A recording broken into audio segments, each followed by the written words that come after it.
పూర్వం దినేంద్రవర్మ అనే రాజు తన రాజ్యంలో ప్రజలను ఎటువంటి కష్టాలను పడకుండా ధర్మంగా, క్రమశిక్షణతో, వివేకంతో రాజ్యాన్ని పరిపాలించేవాడు. రాజ్యంలో ప్రజలందరూ సంతోషంగా, ఆనందంగా ఉండేవారు.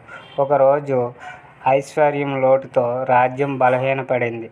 ఏం చేయాలో తెలియక రాజుగారు విచారంతో నిద్రించుచుండగా ఒక అద్భుతమైన స్వప్నం వచ్చింది.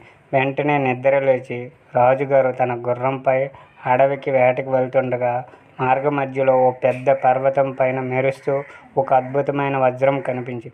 ఇది దైవ అనుగ్రహమే అని భావించి, తనకు నిద్రలో వచ్చిన స్వప్నం నిజమే అని భావించి వజ్రాన్ని మరియు పక్కన ఉన్న గ్రంథాన్ని తీసుకొని రాజుగారి కోటకి వెళ్ళారు.